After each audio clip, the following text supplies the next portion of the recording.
Gaza में Israeli हमले लगातार जारी, 20 लाख फलस्तीनी भूख प्यास से बेहाल, हमलों में 82 मरे।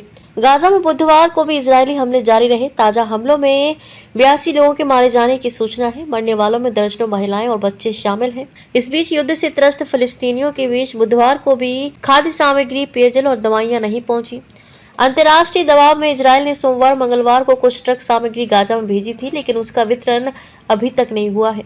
संयुक्त राष्ट्र ने इजरायली सेना के आचरण पर चिंता जताई है। आवश्यक वस्तुओं की आपूर्ति रुकी। गाजा में 2 मार्च से आवश्यक वस्तुओं की आपूर्ति रुकी हुई है, जबकि सीमा पर सामान से लदे हजारों ट्रक खड़े हुए हैं। अंतर्राष्ट्रीय दबाव में इजरायल सरकार ने आवश्यक वस्तुओं से लदे कुछ ट्रकों को गाजा की सीमा के भीतर जाने की अनुमति दी थी, लेकिन सरकार के निर्णय का इजरायल में विरोध शुरू हो गया है। लोग इजरायली बंधुकों की रिहाई के बाद ही गाजा में आवश्यक सामग्री की आपूर्ति और वितरण के लिए कह रहे हैं। इस स्थिति में गाजा की 20 लाख से ज्यादा आबादी भूख प्यास से परेशान है।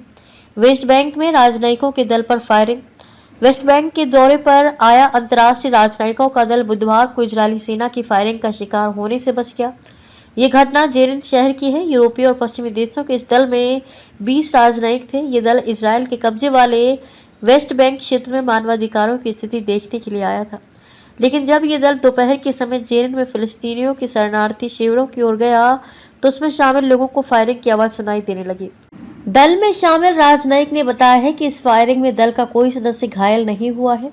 क्षेत्र में तैनात इजरायली सैनिकों ने कहा है कि दल के सदस्यों के निर्धारित मार्ग से इतर जाने पर यह घटना हुई। फ्रांस, जर्मनी, इटली सहित कई देशों ने घटना पर कड़ी नाराजगी जताई।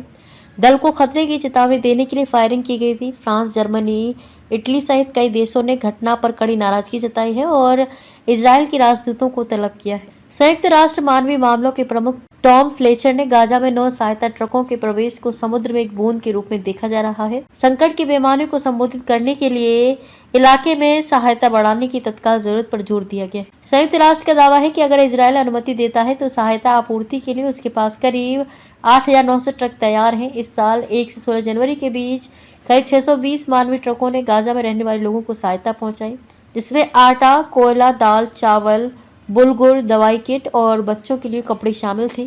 इसका मतलब है कि हर रोज करीब 40 ट्रक, जो उस वक्त भी गाजा की जरूरत से बहुत कम था।